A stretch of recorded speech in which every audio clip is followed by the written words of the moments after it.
Everyone, welcome back to my YouTube channel open your study mode. So अभी तक हम लोग डिमांड चैप्टर की इंडिविजुअल डिमांड के बारे में पढ़ चुके हैं। आज हम पढ़ने वाले हैं मार्केट डिमांड और उसके डिटर्मिनेंट्स। तो सबसे पहले देख लेते हैं मार्केट डिमांड का मीनिंग होता क्या है। Market demand is a sum total of demand, मतलब कि डिमांड का total by all the buyers, जितने भी कंज्यूमर है उन सभी का जब हम टोटल करते हैं कि वो जो है कमोडिटी की उनकी डिमांड क्या है एट अ गिवन प्राइस, किसी भी एक प्राइस पे एक ही टाइम पे, तो उसको हम कहते हैं मार्केट डिमांड। यानी कि एक तरफ प्राइस है मिल्क का, आप देख सकते हैं, और डिमांड है ए बी सी डी, यानी ए पर्सन की, बी पर्सन की, सी पर्सन की एंड डी पर्सन की। हमने एज्यूम किया कि 4 पर्सन की जो डिमांड है वो मिल्क की इस तरीके से रहेगी। जैसे कि हम देख सकते हैं मिल्क की जो प्राइस है जैसे जैसे डाउन जा रही है, अगर हम सभी पर्सनस का टोटल करें डिमांड का, तो वो आप देख सकते हैं कि हाई जा रहा है, यानी कि जैसे ही प्राइस कम हो रही है डिमांड बढ़ रही है। अगर हम सभी इंडिविजुअल्स की डिमांड एक साथ सम टोटल कर लेते हैं उसका, तो वो मार्केट डिमांड हो जाता है। ये जो टेबल है ये हो गई हमारी मार्केट डिमांड शेड्यूल। और अगर हम इसी को एज अ कर्व बनाते हैं, तो ये आपको मैंने प्रेजेंट कर रखा है कि आप किस तरीके से इसके कर्व को शो करेंगे।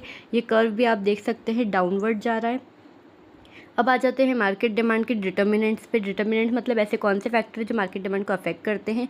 तो पहला है कमोडिटी यानी गुड्स के price. Usually there is an inverse relation between price and demand. Inverse यानी कि अपोजिट रिलेशन होता है प्राइस और क्वांटिटी डिमांड में।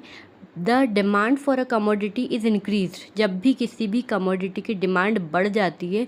व्हेन प्राइस डिक्रीजेस, तब क्या होता है, प्राइस उसके कम हो जाते हैं, और जब डिमांड कम होती है तब प्राइस बढ़ जाते हैं। अपोजिट रिलेशन है।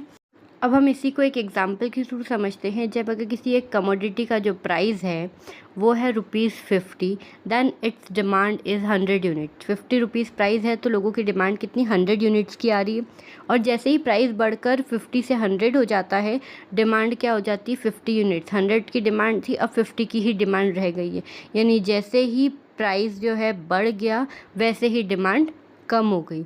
हम भी ये चीज़ सोचते हैं, प्राइस अगर बढ़ जाते हैं हम चीज़ों को, गुड्स को परचेस करना कम कर देते हैं, वही रिलेशन है, उसकी वजह से मार्केट डिमांड अफेक्ट होती है। देखते हैं नेक्स्ट क्या है, price of substitute goods. Substitute goods का price, substitute goods, if the price of substitute of a commodity rise, अगर किसी के सब्स्टिट्यूट गुड्स का जो प्राइस है वो बढ़ जाता है तो कमोडिटी का प्राइस भी बढ़ जाता है। और अगर उसके सब्स्टिट्यूट गुड्स का प्राइस कम हो जाता है तो कमोडिटी का जो प्राइस है वो भी कम हो जाएगा।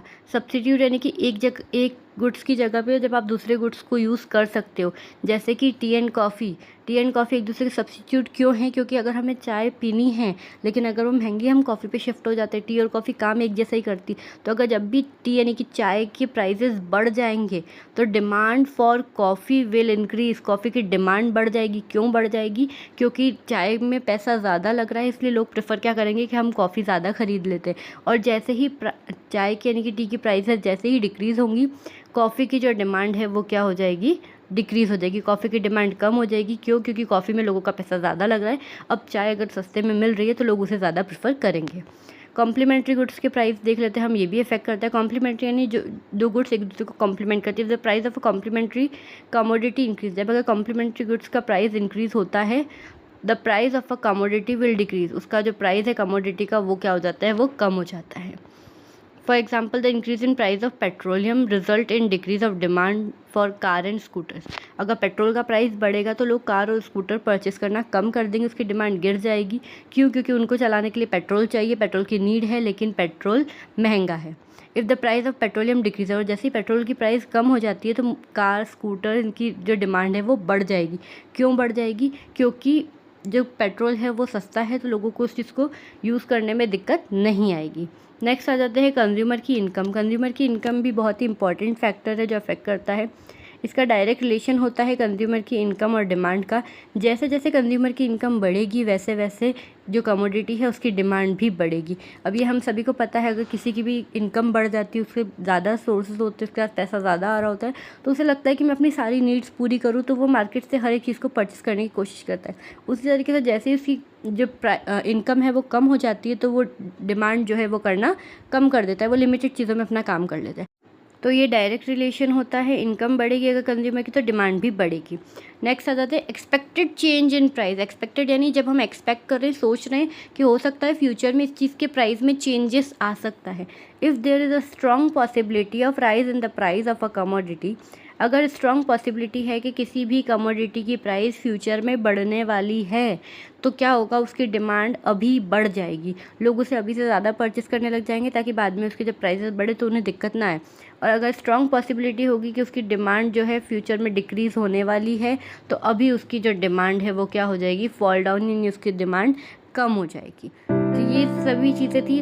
होपफुली आपको बहुत अच्छे से मार्केट डिमांड क्लियर हो गया होगा। Thank you for watching. Please like, share and subscribe to my channel.